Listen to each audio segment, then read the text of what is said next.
we're given this problem that says prove that the Ackermann function for the first few values of m are a Ackermann 0 comma n is equal to n plus 1 and Ackermann 1 comma n is equal to n plus 2.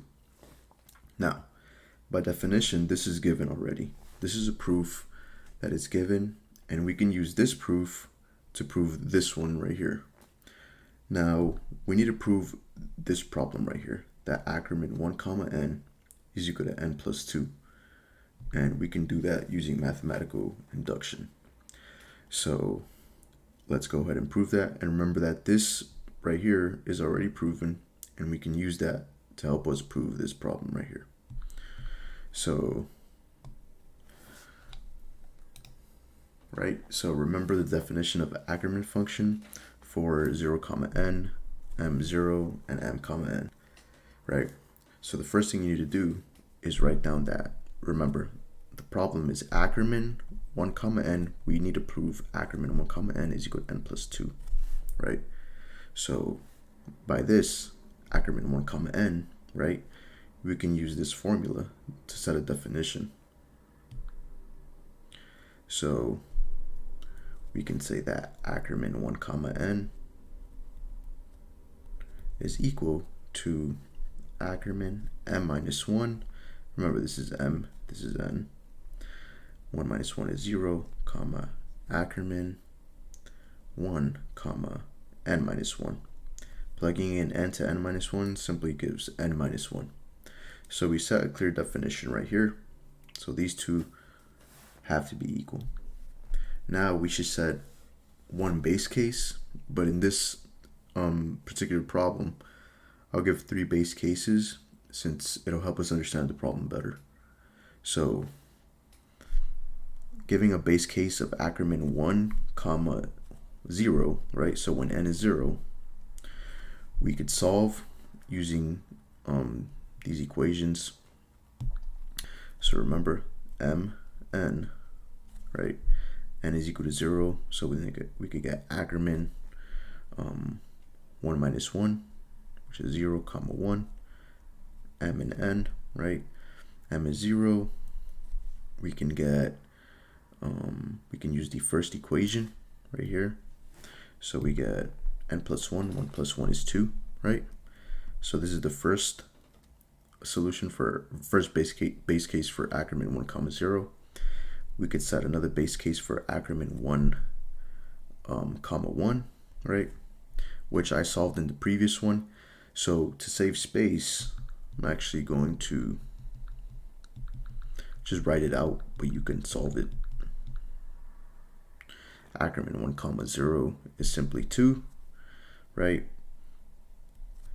Ackermann 1 comma 1 is 3, and Ackermann 1 comma 2 is 4, right?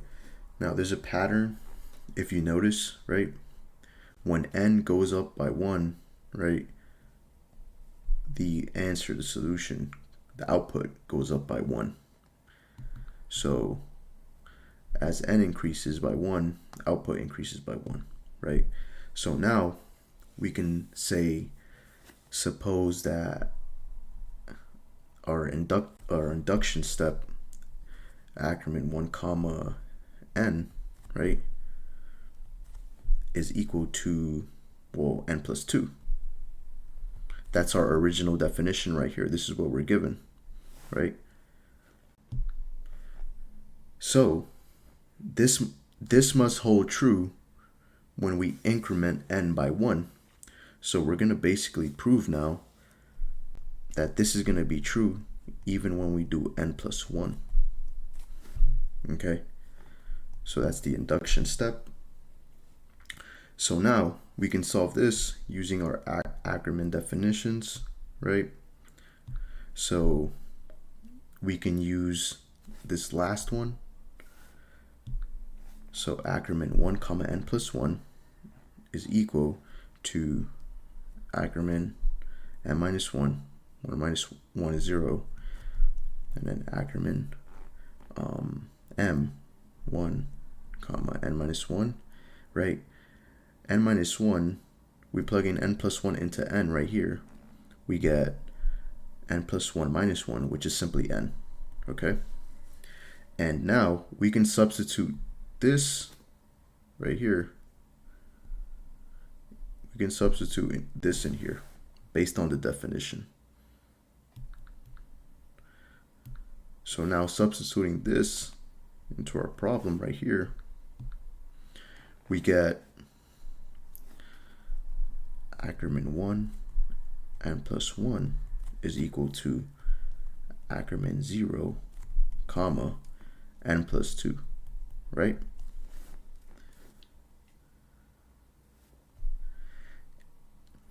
And from here, we can finish solving the problem because m is 0, right, and n.